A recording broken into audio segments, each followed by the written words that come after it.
Waiting to see who it connects with. Facebook has accepted the stream.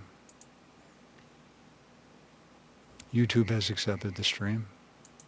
Yay. Twitch has accepted the stream. Are you ready to start your show? I am ready. Okay, when the timer says on the air, you're on the air.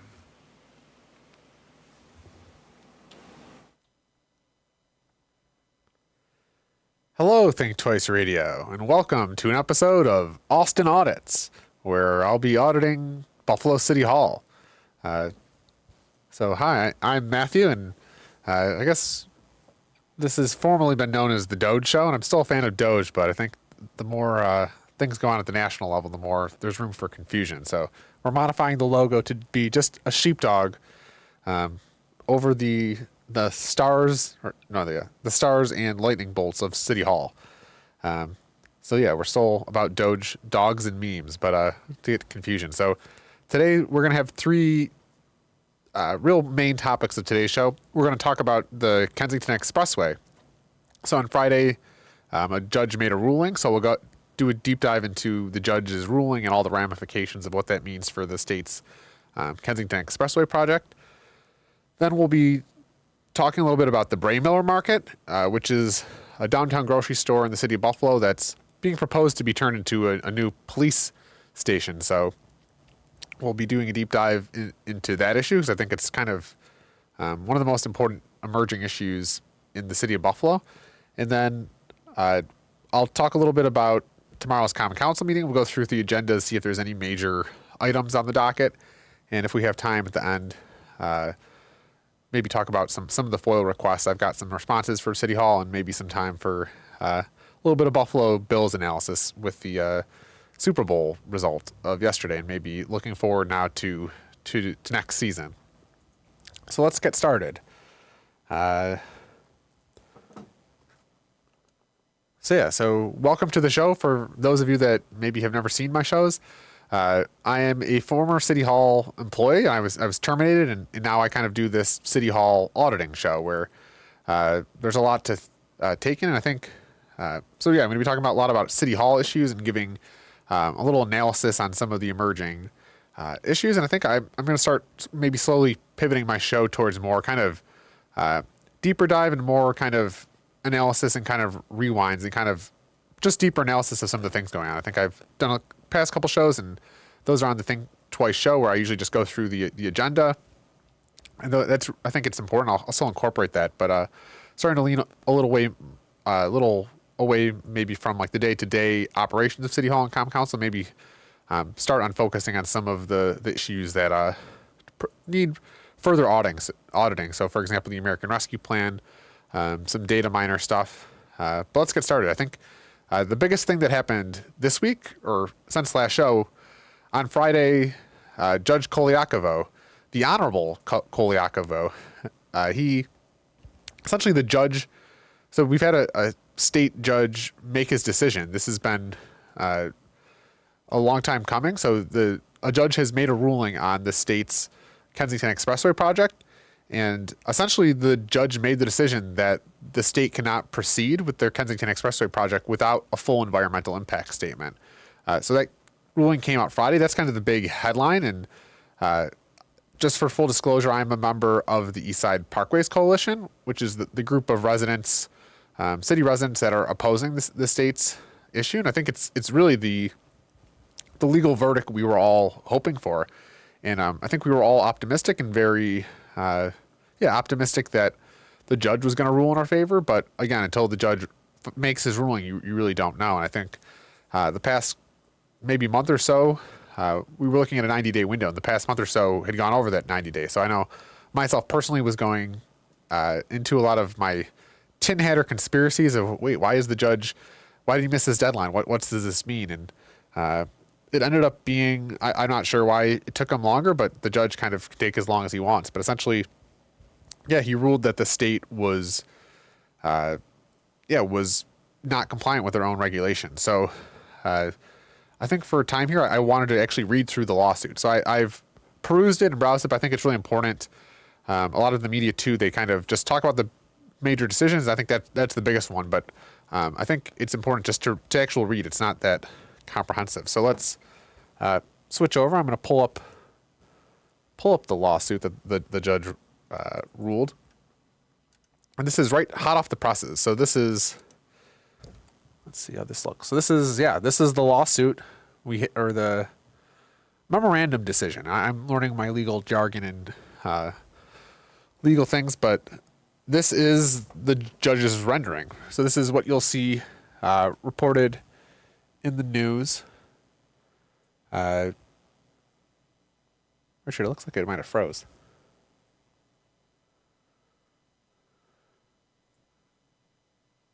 Oh, we're still on. So we have the East Side Parkways Coalition and the plaintiffs versus the New York State Department of Transportation. There was also another lawsuit in here, which we'll cover. But essentially, to summarize, this was one lawsuit. This was really 5 lawsuits that were all related to this project. And all kind of got grouped into a single hearing where all the lawyers debated. So there's kind of multiple different lawsuits, they got kind of grouped in together because they were all related to the same issue. And we have multiple decisions here. So let's go through this actual document. The first one that we had was a city resident named Terrence Robinson. He actually filed his own Article 78 lawsuit against the New York State DOT. So really, it was impressive. I mean, I know Terry Robinson personally as a member of the East Side Parkways Coalition. He's not a lawyer, although he's very well versed on the law. But essentially, what you had here was an actual resident that lives on Humboldt brought forward his own lawsuit by himself against the state DOT.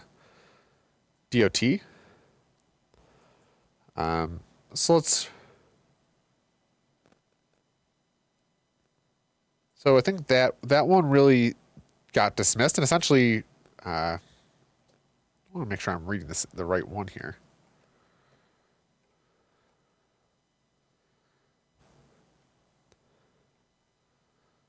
My spin wheel is a little off here, but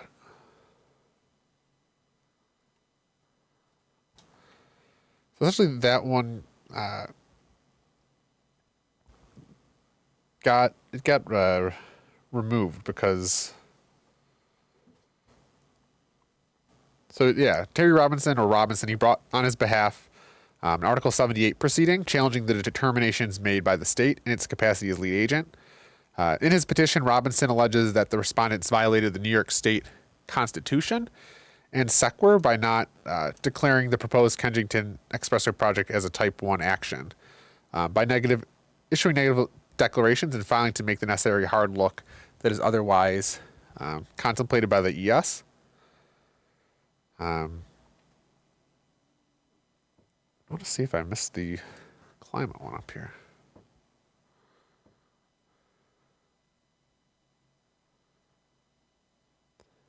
So essentially the Robinson lawsuit, it got dismissed. Essentially it said that he missed a deadline and then, essentially got it dismissed. I'm not sure.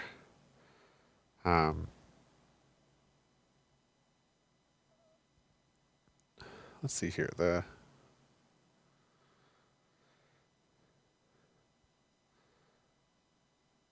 And then another lawsuit that came forward was the public trust doctrine.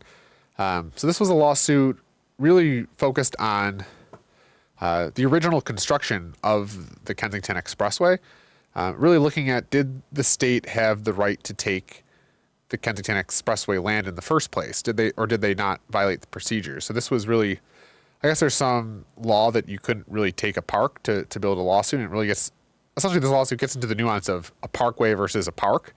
So let's go through that one a little bit.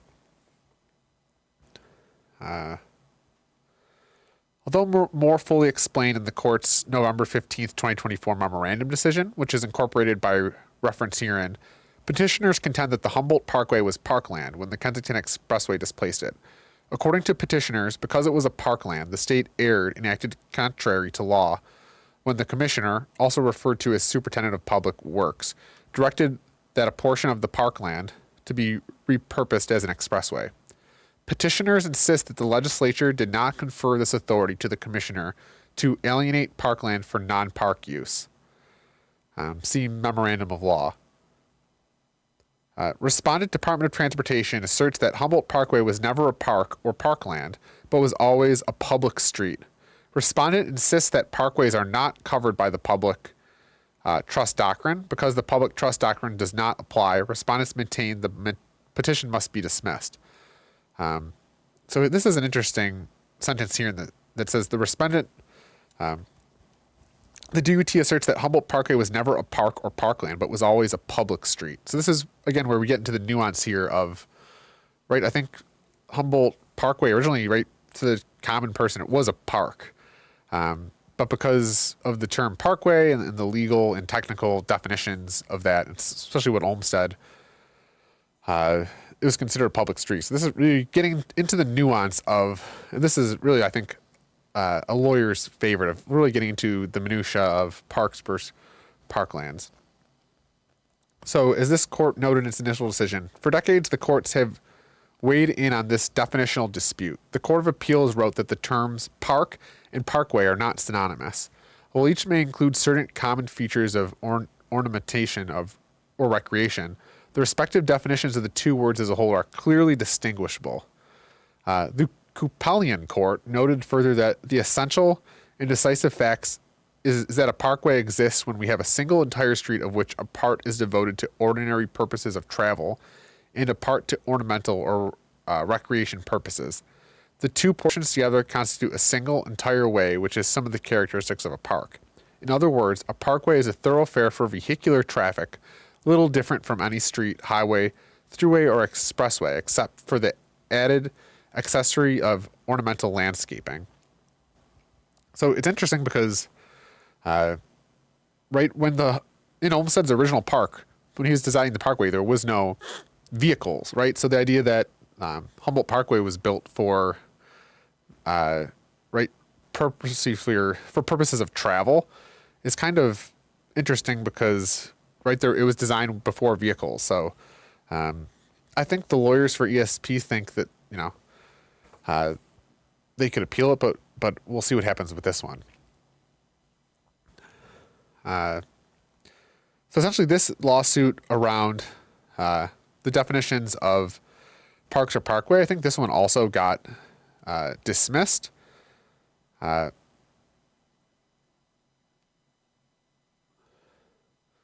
it closes by saying, because Humboldt Parkway was a roadway and since the legislature properly enacted a statute creating the Kensington Expressway, there can be no violation of the public trust doctrine. Inasmuch as petitioners do not have a viable cause of action, respondent's motion to dismiss the cause of action is hereby granted. So again, this word of, because Humboldt Parkway was a roadway, I think members of the East Side Parkways Coalition, we kind of dispute that it was a roadway. And I think this one exists just as a common folk. I don't have my law degree, but it does seem very legalese. And I think, right, a lawyer probably could argue, but at this point, right, it's been decades since this was built. So I don't know kind of hopefully, right, it's interesting that maybe it wasn't taken, but I think it's just a matter of lawyers fighting over the actual, definitions of parks and parkways. And it's interesting because I don't know if we would win what restitution could be made because it's kind of already been done. Then the climate proceeding. This one's interesting because it actually didn't get dismissed. So yeah, this climate lawsuit did not get dismissed, and I think it's very interesting because I think the New York State's climate law is so new that we weren't sure when I wasn't sure when this lawsuit was coming forward. If right, there's just no case law, and there's no really examples that a judge could point to enforce it. So since it's so early, since New York State climate laws this is really could be a precedent-setting case. So let's dive in to this one. So climate proceeding. So as previously noted in its memorandum decision, the state enacted the Green Amendment so that each person shall have a right to clean air, water, and a healthful environment. New York Constitution, Article 1, Section 19, as the respondent note in their memorandum of law, to establish a violation of the Green Amendment, a party must show, based on established science, that a government action will significantly contribute to unclean air, unclean water, or an unhealthful environment.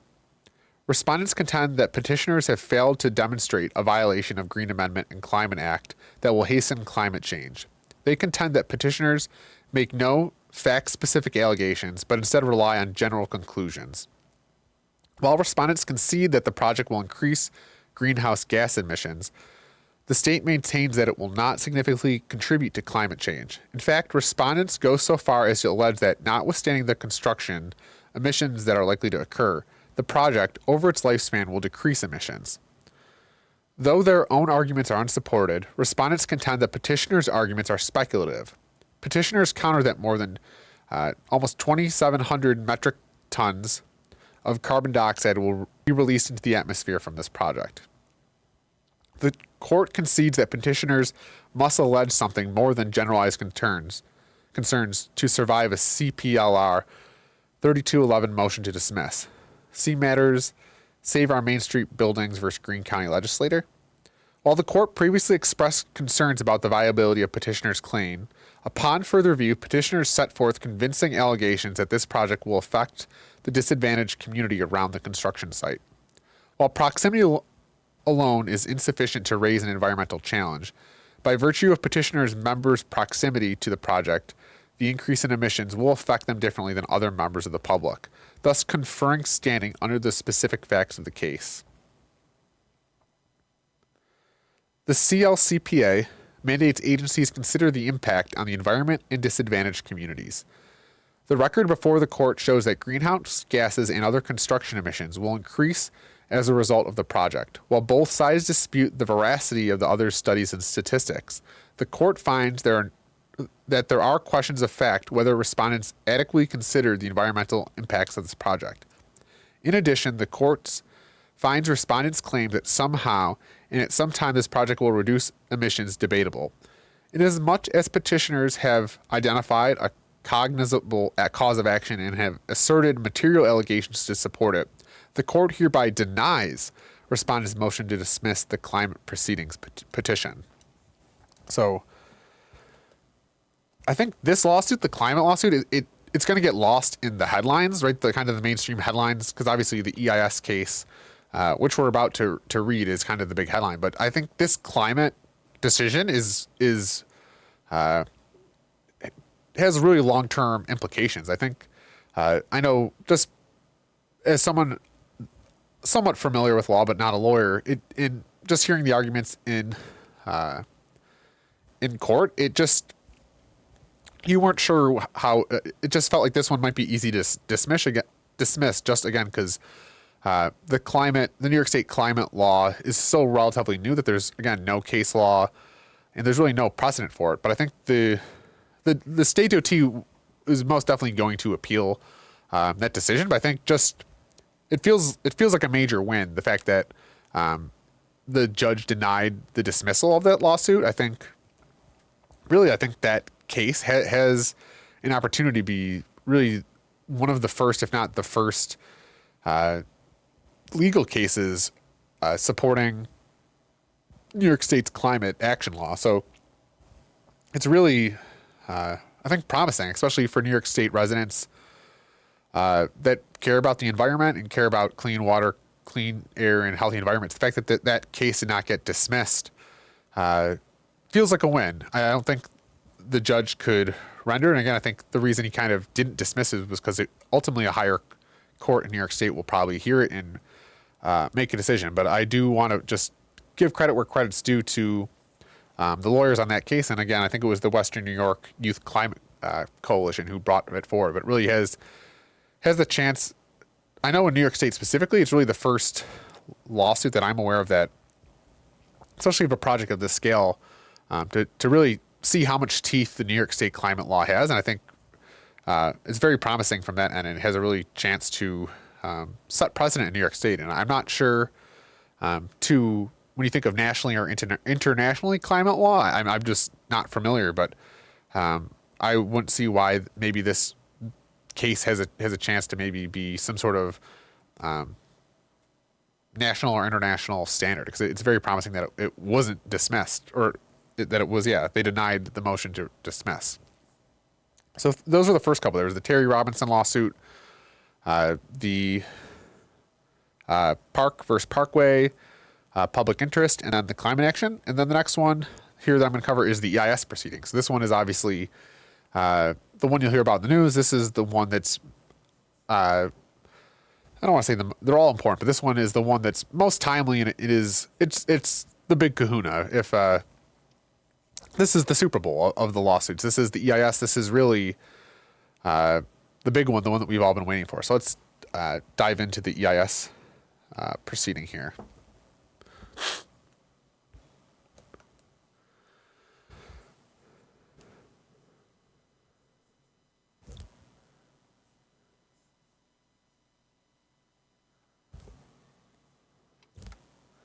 Okay, so we have EIS proceedings.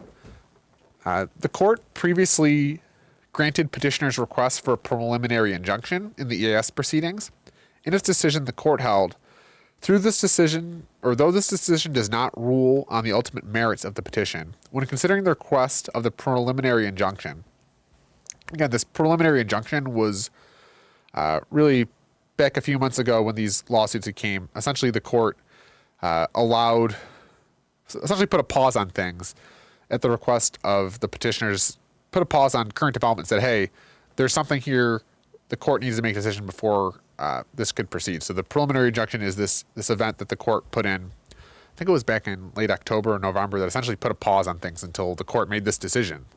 So the petitioners have demonstrated a likelihood of success on the merits. The court finds that the state failed to give due consideration to pertinent environmental factors. The record thus far illustrates the respondents did not do an appropriate hard look, and that their decision was irrational and not supported by substantial evidence. Further, petitioners have demonstrated irreparable harm that would result if this project began without an EIS. So, as such, it naturally follows that the court would not have granted a preliminary injunction had petitioners not shown a likelihood of success on the merits. While respondents moved to dismiss on the basis that petitioners have failed to assert material allegations to support their cause of action, the court cannot entertain such relief based on the record before it. In Section 3 of its memorandum decision, the court thoroughly detailed the facts in the law concerning the EIS issue. The court incorporates that analysis herein. However, in summary, the court found that the aforementioned project had numerous potential adverse impacts. Further, it found that the state did not do the necessary hard look, and that given the low threshold to require an EIS, the state missed the mark in failing to do so here. The EIS is the only instrument that would provide a fair and impartial analysis of all the considerable environmental impacts, fully evaluate all alternatives, and mitigate any of the eventual effects that are bound to occur. As the court noted during oral arguments, one cannot build a Tim Hortons in Western New York without performing an EIS and having the proper SECRA classification. Why the state thought it could simply entertain a project of this magnitude and not comply with what it otherwise orders others to perform remains a mystery. Nevertheless, the court finds that petitioners did state a viable cause of action and provided material allegations in support upon which to base their petition. As such, because the court has already found that petitioners are likely to prevail on the merits, the court has not seen nor reviewed anything that would otherwise change its mind. As such, the respondent's motion is hereby denied.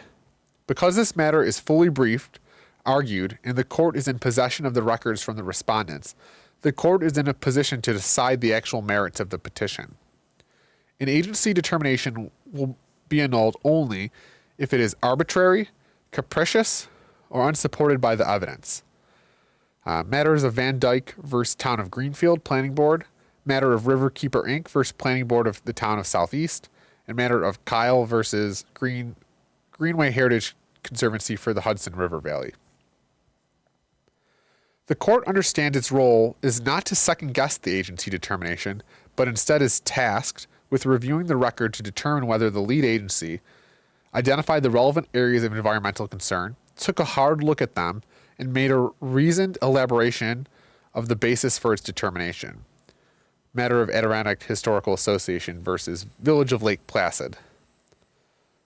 And the matter of Brunner versus the town of Shodak Planning Board. A determination should be annulled only if it is arbitrary, capricious, or unsupported by the evidence. Matters of Heights of Lansing LLC versus Village of Lansing. And quoting matter of Riverkeeper Inc. versus Planning Board of Town of Southeast. Here, the record supports the conclusion that the determination reached was arbitrary, capricious, and unsupported by the evidence. Judge Eugene Fahey's 1999 decision in City of Buffalo versus New York State Department of Environmental Conservation is instructive here. In that case, which dealt with the construction of the Signature Span Bridge, the City of Buffalo forewent the more comprehensive EIS and conducted only an environmental assessment, which is briefer and used only when projects are not likely to have significant effects. The city found that an EIS was not necessary in light of their hard look. In his decision, Judge Fahey noted, "The proposed project is the largest construction project in recent Western New York history. In terms of total dollars, it may be the most expensive ever. Can the court accept what a project of this magnitude will not have a significant environmental impact?" Judge Fahey concluded that the failure to look at the cumulative impact, as required in Save the Pine Bush, SUPRA, I'm not sure what that means, required the negative declaration to be vacated. Most importantly, Judge Fahey queried, "How can the court accept that a project of this magnitude not have a significant environmental impact?" This court has the same reservations. In elaborating on his decision, Judge Fahey noted the failure to consider cumulative impact of a project constituted a violation of the department's obligation to take a hard look under SECRA. Therefore, the determination of no non-significance was arbitrary and capricious. Here, the court reaches the same conclusion. The failure of respondents to take a hard look and perform the EIS was improper. Therefore, the determination to proceed with its negative declaration was arbitrary and capricious. Or is it capricious? An EA, or environmental assessment, is not an adequate substitute for the more thorough analysis otherwise contained in an EIS. It is a shortcut designed to avoid the hard analysis that is necessary in light of a project of this scale.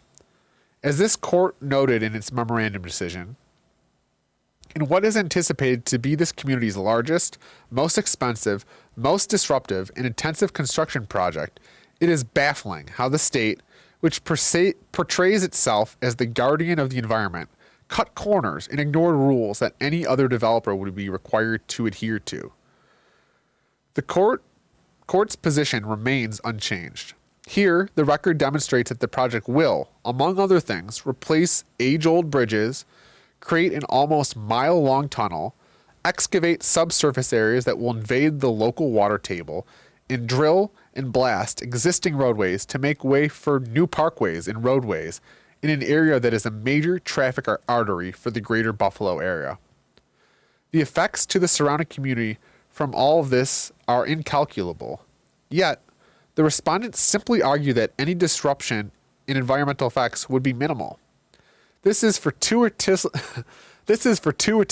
convenient for the state, as it appears willing to push this project, while at the same time ignoring well-understood SECRA guidelines that require an impartial analysis to determine the full range of potential significant adverse environmental impacts. The residents of these affected areas deserve better. In light of the emissions and health effects associated with this project as demonstrated by the record, especially in light of what this affected area has already sustained, the respondents should have prepared an EIS. There is no question that this project will have at least one significant environmental effect. As the second department noted in Uprose versus Power Authority, because the operative word triggering the requirement of an EIS is may, there is a relatively low threshold for the preparation of an EIS. No rational person can conclude, based on the record before this court, that this project would not have an adverse impact on the affected community. To think otherwise simply overlooks the uncontroverted facts in the record before this court. In light of the undisputed potential adverse health effects that will occur from the greenhouse gas emissions, traffic, blasting, and other related impacts associated with heavy industrial construction, the respondents erred by neglecting to perform an EIS. Given the low threshold to prepare an EIS and the state's failure to do so, the court finds the respondent's decision is arbitrary and capricious.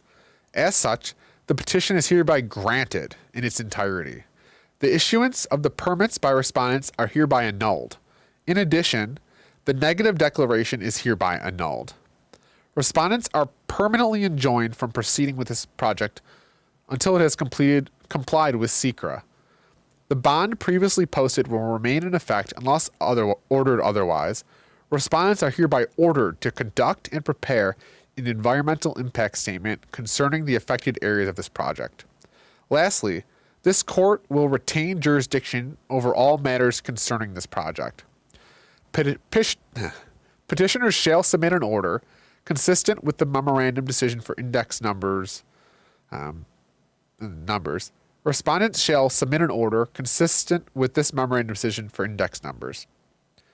The parties of the remaining proceedings not otherwise disposed by this memorandum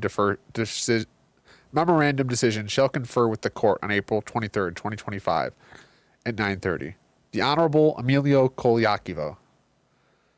So yeah, that was the rendering decision. And you can hear there that essentially it's the victory that the East Side Parkways and I think a lot of residents of the city of Buffalo have been hoping for. And it was really, it was a good day, I think, for proponents of the project.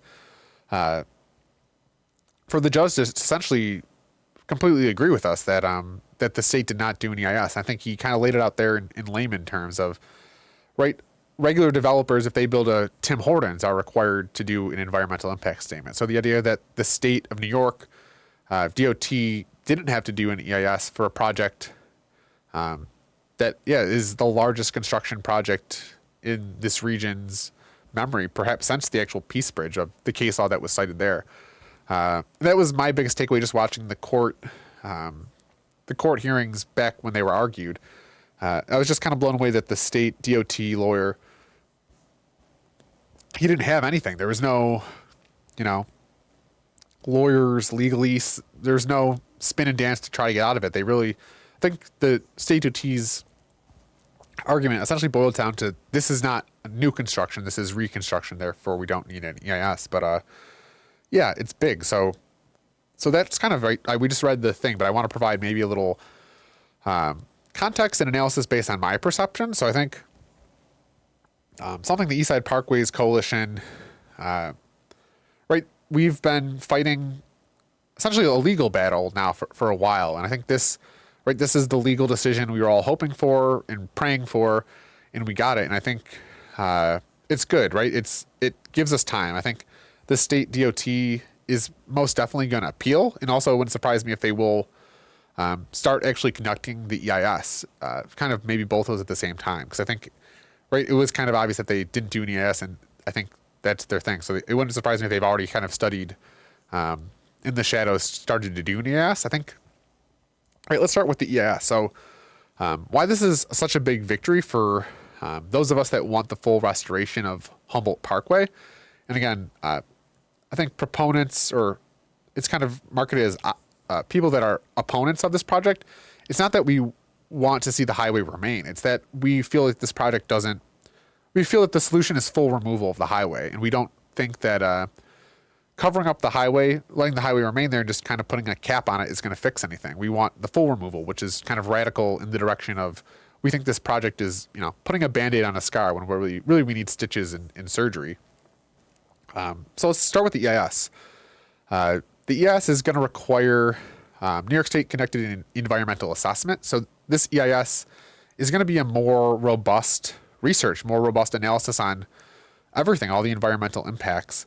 And it's one area where it's going to be, I think, good for the public, is it's going to require more robust public participation. So the EA, or the environmental assessment really didn't require too much public participation, but you can bet that an EIS is going to demand that the public input, there just be more of it in this round. And I think that was something a lot of the people, opponents complained, is that it didn't really take the public's opinion into view. And I think if you go back to the original project scoping documents, I think there was about 10 proposed, variations of the solution, and one of them was full removal and restoration of the Parkway, and that was dismissed right at the end because it didn't fit with the project scope. Right, as DOT, or the State Department of Transportation, is the lead agency on this project, and right, the DOT, pun intended, they have tunnel vision, right? So their vision is to maintain vehicular capacity, maintain vehicular capacity, maintain vehicular capacity. So they really, the whole idea that a project would remove a highway and do a parkway is just not in their scope. They're incapable of seeing that potential solution. And yeah, and I think that's what we want. I'm hoping the EIS will maybe be able to go back to the drawing board and get that, because essentially, if you don't change that project scope in the very, very beginnings of this document, right, in the roots of it, nothing else matters, because if it can't, right, if it just dismisses that in its hand, and I think hopefully this EIS will give an opportunity for the public to speak out, and hopefully, I think it's apparent too that demand the full restoration, just kind of like the city of Rochester and other cities have done. So that's big on the EIS front. I think the other reason this is essentially this doesn't get us full restoration, but it's a step in the right direction. So essentially, it buys us time, which is huge in the fact when you think that this is a construction project, and with inflation, right, the cost of construction is only going up. So the longer that this project is on pause, the longer and the more bloated the projected and actual costs are, which makes it more unlikely that it will move forward. And that's, I think, promising for full restoration, because from some of the studies that the Eastside Parkways has put out, actually filling in and removing the highway would be much cheaper than building this mile-long cap. And I think, right, this feels like a pivotal moment where fighting for the full restoration of Humboldt Parkway is pivoting from what we have here, which was a legal battle. And don't get me wrong, the legal battle is still ongoing. I think these cases are going to be appealed up to higher courts. There's still lawyers to fight, but this first legal battle was a victory. And really, what we're now pivoting into is kind of a public policy and a PR battle, which is the same, but this is also different than what we have here, which is a legal battle. And it just gives us more time, one, to build public support for full restoration, and with more public support just comes more pressure on politicians and those in powers to hopefully hear the demands of their constituents and maybe eventually support full restoration. I think that's one thing that needs more consideration, is kind of what is the off-ramp for, right, all these politicians that have been, gung-ho pushing this project forward. When you think of, Governor Kathy Hochul, New York State Assembly Majority Leader Crystal Peoples-Stokes, and many others, we need to give them an off-ramp. And I think that's part of this battle, is also, right, getting opponents to come to the side and move towards full restoration of Humboldt Parkways. That's another thing. It's kind of a pivotal moment where we're slowly pivoting from the legal battle to the battle for public relations, and really what is the public opinion on this, and we'll see. I think that's kind of where we are now, and it's a major victory for not just the Kensington Expressway and highway removal in the city of Buffalo, but also, right, again, that climate action lawsuit potentially has it can set precedent in New York State and maybe even nationally, internationally, for actually climate laws having some teeth. That's kind of the debrief. So thanks for sticking with me as we read through that lawsuit, and I'm glad we got to do that. I'm sure there'll be more, because there's plenty more to cover, but that was actual reading of the judge's lawsuits. So we got about 20 minutes here. Let's pivot to the Braymiller market. So yeah, the Braymiller market.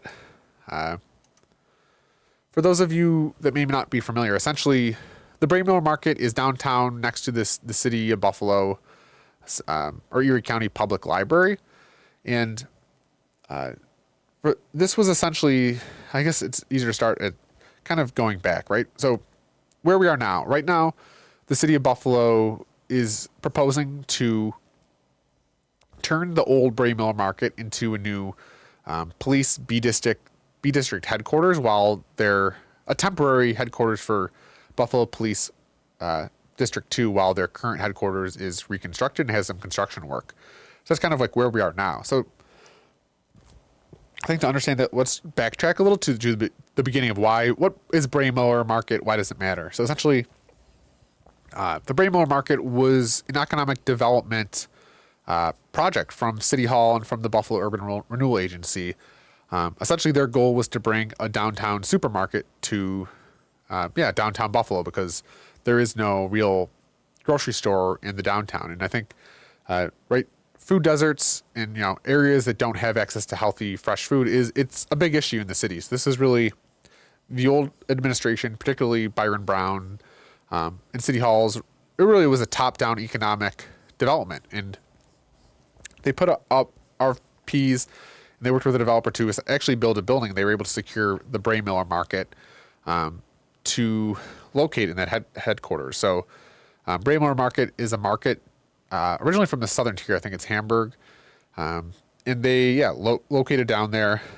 In the markets, it's struggled, right? I know I went there several times when I used to work in City Hall and got goods. And I think the general consensus was that it just did not fit the neighborhood. So it was pretty pricey. It was not an Aldi's or a Save-A-Lot or like kind of a value store. It was more kind of like it was from Hamburg. It was kind of a boutique almost grocery store of, $8 pickles and, $9 mustards and just kind of very high-priced stuff. And I know even just some of my time there just trying to grab a sub, the service was not very good. It was just kind of like felt like a highbrow grocery store in downtown. And then obviously we had the pandemic, which, changed the whole, this grocery store was kind of built down there to help service, or it was thought that the downtown workforce would support the grocery store. And once the pandemic came, that brought the popularity of remote work. So you had lots of workers that live in the suburbs no longer were driving downtown. They were working from home. So just the whole foot traffic definitely played a part in that downtown is kind of a ghost town. So less foot traffic led to obviously decreased sale. And this led to kind of the Buffalo Urban Renewal Agency stepped in. I think it was about a year ago. And the owner, Stuart Green, had requested over $500,000 in a forgivable loan to keep the store afloat and help support the store.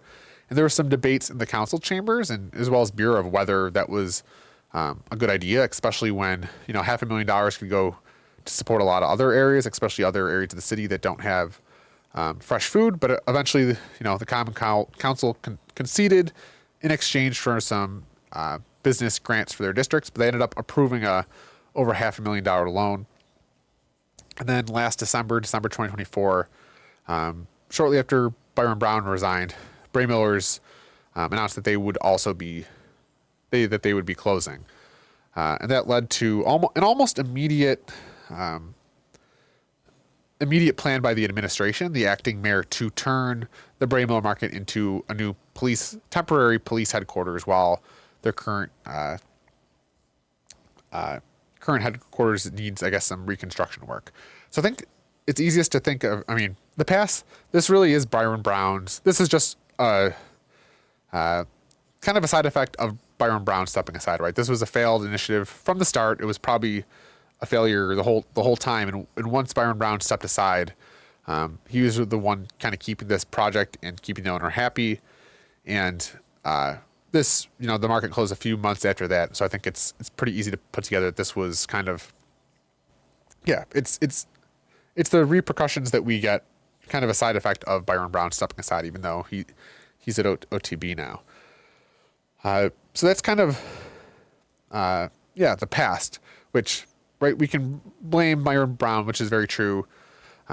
We can blame Mayor Acting Scanlon, but we are where we are. And that's the current reality now is essentially the city is being asked to forgive the $500,000 loan to Stuart Green. And you'll see acting Mayor Scanlon at the closing press conference.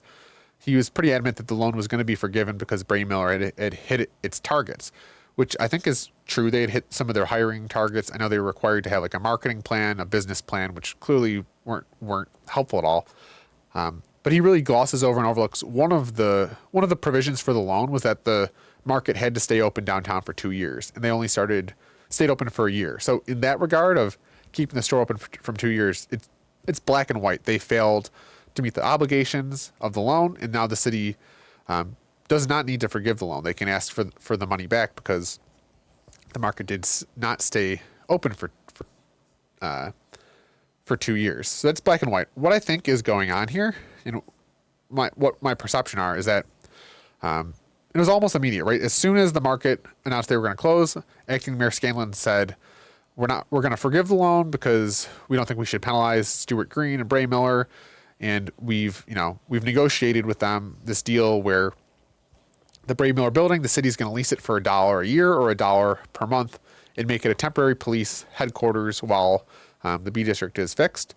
So it's kind of marketed as like this win-win of, okay, we're going to forgive the loan. We're going to get, a new headquarters for police. What I really think is going on here is I think Acting Mayor Scanlon is kind of using his position as acting mayor to curry favors with the police union. So Acting Mayor Scanlon, who he's recently announced that he's running for mayor, and we already saw he fired the City of Buffalo police commissioner shortly after touting about how good it was that violent crime was down. So he essentially fired the police commissioner out of a whim.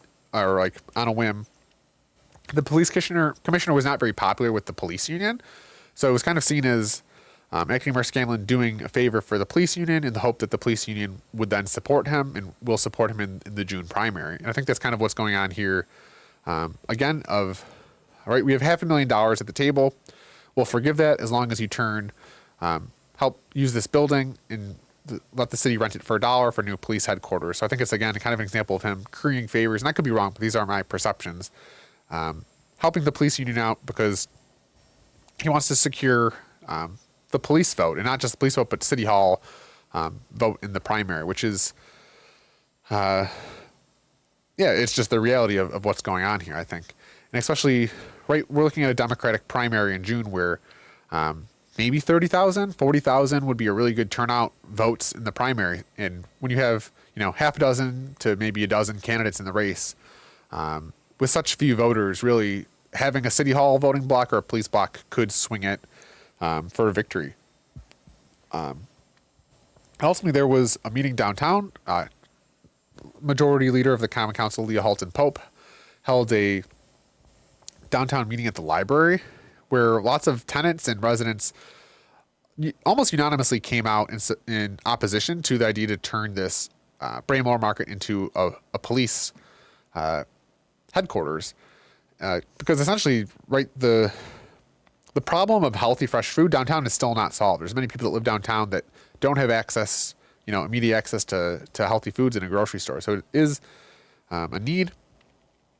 At least my perspective is that, right, and it's kind of this tricky situation. The city can't dictate to Braymiller or Stewart's what to do, right? It's a privately owned business. We don't live in a dictatorship. This is not communist China. This isn't a one-party state or city, although sometimes it does feel that way. But the Common Council and the city cannot dictate what Braymiller does with their private property. But they do have leverage, right? It's a negotiation. On one side, like Stuart Green and Braymiller, they're leveraged that they own the building, right? And that if the city requires that the loan be paid back, Stuart Green can just declare bankruptcy, walk away from the building, and not pay.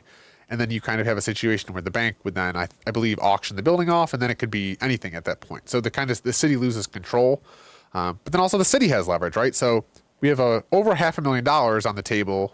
You can think of that as a big poker chip, and the city, right?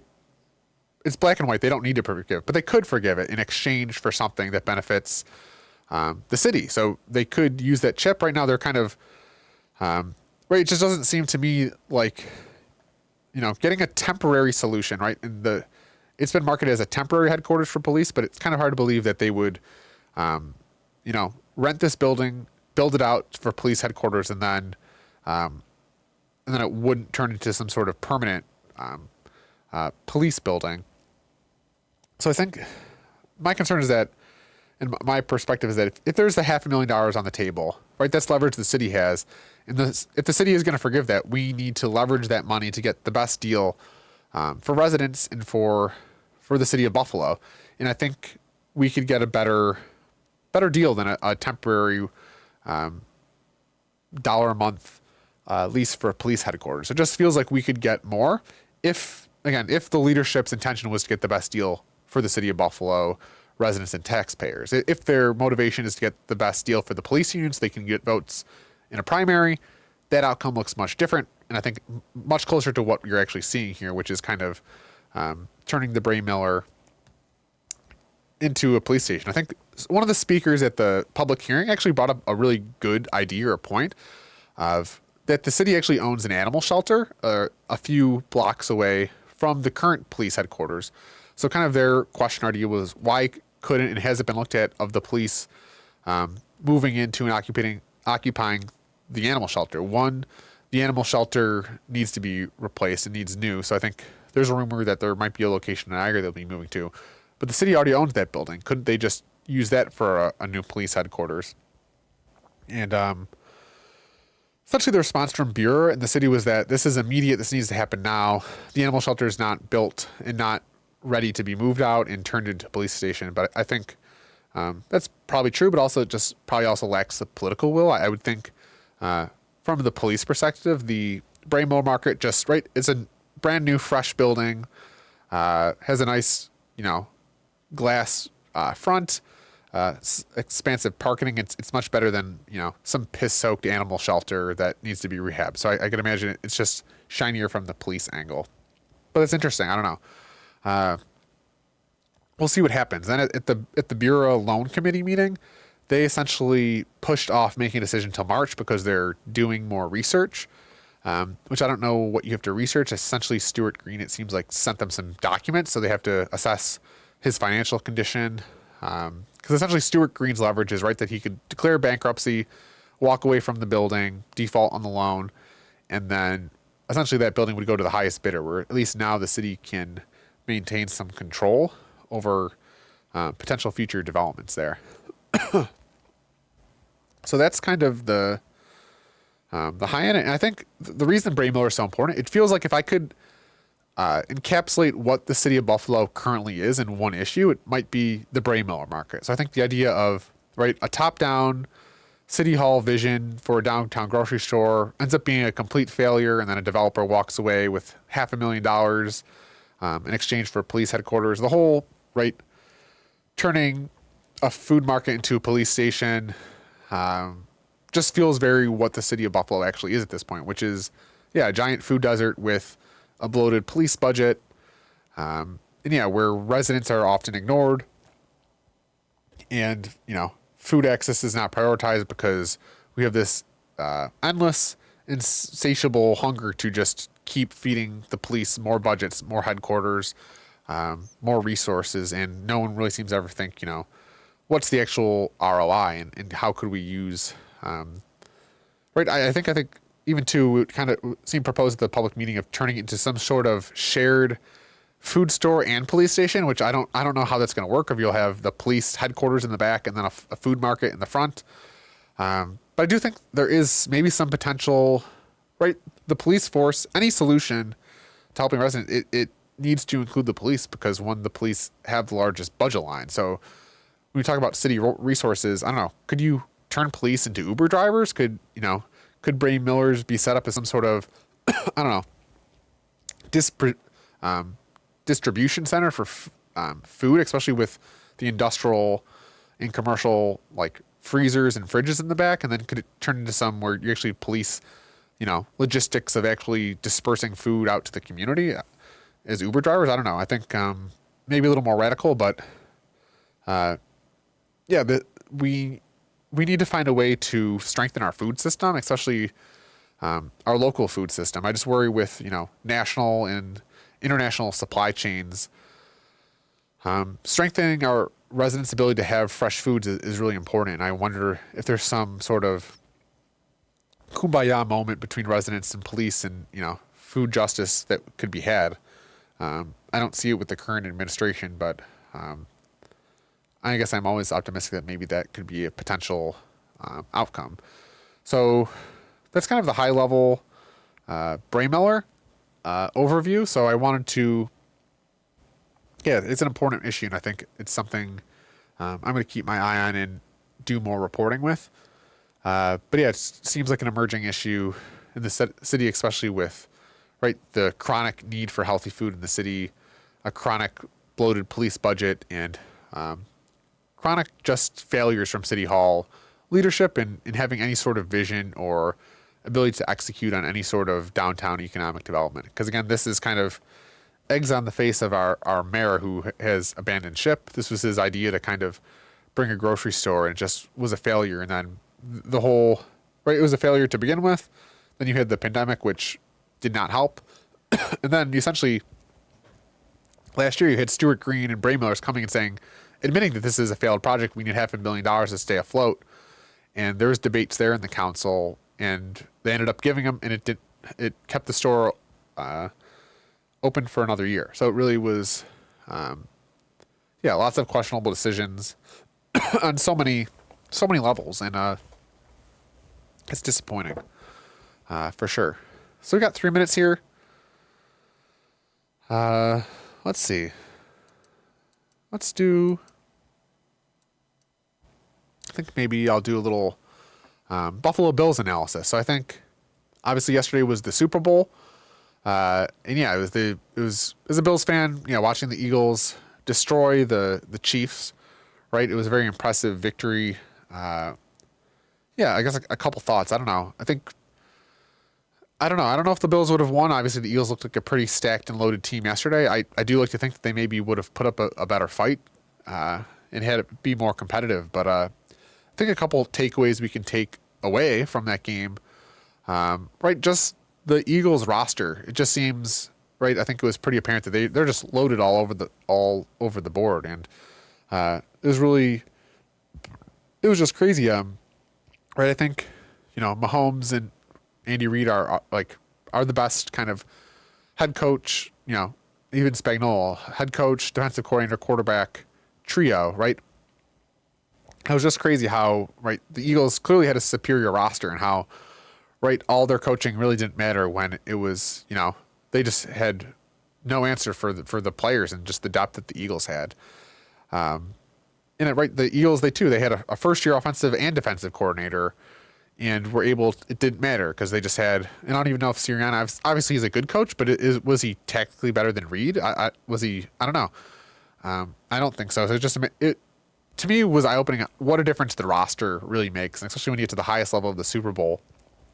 The Chiefs, we knew going into even the Bills game, we knew that their offensive line had some holes and weaknesses that we could exploit, and the Bills were unable to do that, and the Eagles just were able to expose it. And I think it shows when you get to the big game, the Super Bowl, you need to be solid across the board. You can't have any weaknesses. And not only do you have to be solid, you have to have game wreckers, game changers at all levels of your team, which the Eagles did. And I think, at least from Bill's perspective, I think the Eagles, it's the formula of how to win a Super Bowl, going back to the Buccaneers a few years ago. I think even some of the Giants teams in the 2010s of, if you can get pressure with four guys and drop everybody else into coverage, that's the formula for defense, is generate pressure with four and drop everyone back into coverage. And if you can do that, you have a very good shot of making, Brady struggled under pressure. Mahomes looked worse than pedestrian yesterday. And I think, if anything, I'm optimistic because, I I think the Bills, our defensive philosophy and scheme, right? I think that's what McDermott tries to do is drop back into zone, play a soft shell. The inability that we've not had is we have not been able to figure out our defensive line. We haven't been able to generate pressure with 4.